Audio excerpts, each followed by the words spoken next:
Esta bonita planta ha florecido durante todo el verano y sus flores se han mantenido hasta el invierno.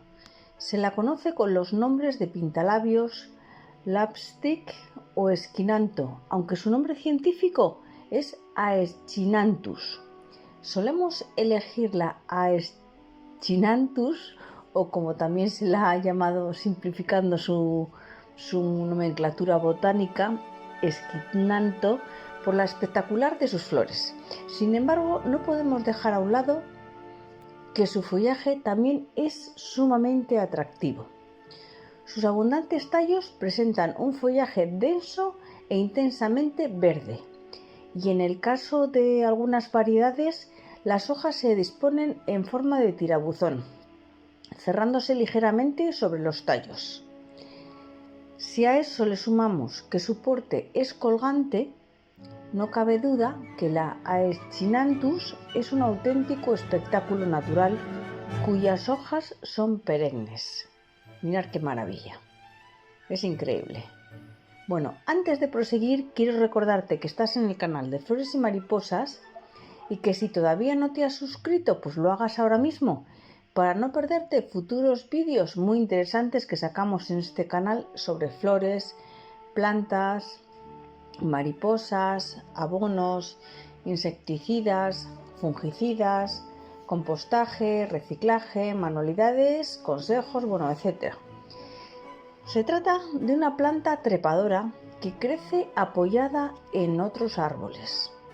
Al no tener contacto con la tierra, su principal fuente de alimento es la materia orgánica que se acumula entre sus ramas y las de los árboles entre los que crece.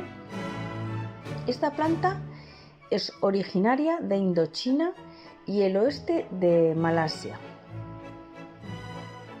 Y su vida, o su periodo de vida, está entre 3 y 5 años. Qué bonita.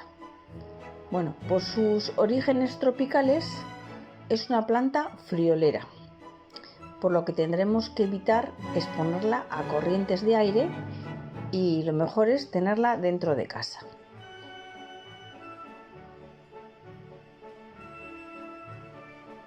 ¿Veis qué imágenes? Qué bonita está.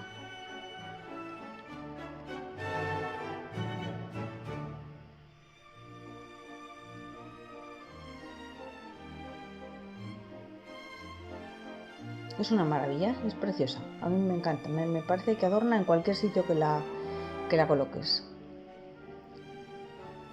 No puedes estar cambiando de sitios, pero como siempre os digo, a las plantas les gusta un sitio determinado, pero ya veis que la estoy cambiando a lo largo del vídeo, está en distintos sitios, y queda igual de bien, queda muy lucida. Bueno, para echar bonitas flores, esta planta solo necesita estar bien fertilizada con sustrato para plantas y algo de perlita, que esto le ayuda mucho a drenar, y recibir suficiente luz, pero nunca expuesta directamente al sol, o sea, luz solar, pero que no le dé directamente, porque la quemaría.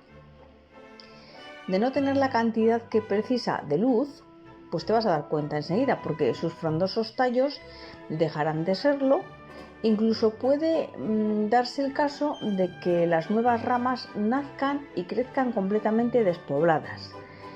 Y bueno, también desde luego se va a dar el caso de que no va a florecer, está clarísimo, si no tiene luz suficiente no va a poder florecer. Bueno, la Aeschynanthus no solo no tolera el frío, sino que tampoco se lleva demasiado bien con el calor excesivo, entendiendo como temperaturas superiores a los 30 grados, depende en qué zona vivas. Bueno, cuidar de su bienestar pasa por tenerla en un rango de temperatura de entre 15 y 25 grados.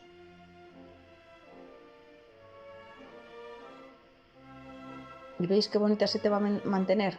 Bueno, ahora os voy a decir algunos de los cuidados que necesita recibir esta planta. Bueno, seguramente ya los conoces porque son muy parecidos al resto de las plantas, pero bueno, alguno en particular sí que tiene. Mira, ahí le estoy quitando unas hojas que tiene secas. Simplemente quitarle las hojas secas, Ya aparece uno. Bueno, con relación al riego, pues una vez por semana o cuando los 3 centímetros superiores del suelo, de la tierra, se hayan secado. Es importante regar a fondo hasta que el suelo esté saturado y el exceso de agua se drene completamente del orificio de drenaje. Si nuestra planta pasa sed, bueno, pues lo hará saber arrugando sus hojas, o sea, no os preocupéis. Yo creo que a mí me gusta, a ver, la podéis regar con, ya sabéis, con la regadera por encima y tal, pero a mí me gusta llenar la fregadera de agua, como suelo hacer con las orquídeas, meterla ahí dentro pues un rato, 30 minutos o un rato ahí y luego sacarla bien. Mirad, para poder tener otras plantas sacamos unos esquejes, damos un cortecito, los ponemos en agua, es así de fácil, ¿eh? Bueno, estábamos hablando del abono, ¿eh? Desde marzo hasta noviembre es conveniente aplicar una dosis mensual de abono líquido para plantas verdes diluido en el agua de riego. Una forma de nutrir nuestra planta, pero también de prepararla para los meses de frío, ya que durante la temporada de crecimiento es importante fertilizar esta planta. Recuerda que en este canal puedes encontrar estupendos fertilizantes que podrás hacer tú mismo, tú misma, y te saldrán totalmente gratis. Con relación a la poda, pues no la necesita, pero es importante que quites las hojas enfermas, marchitas y las florecitas secas, como me has visto hacerlo antes. Si quieres propagar esta planta es muy fácil, ya has visto antes en las imágenes, solo tienes que cortar, ¿veis ahí? Cortas un trocito con unas tijeras debidamente desinfectadas e introduces el trozo en un vaso con agua hasta que salgan raíces. Recuerda ponerlo en un lugar donde reciba pues, luz solar, que eso es muy importante, ¿eh? Si quieres adelantar este proceso, pues en este canal tenemos enraizantes que van muy bien y te van a salir muy baratos o incluso gratis porque ya sabes que los haces tú misma.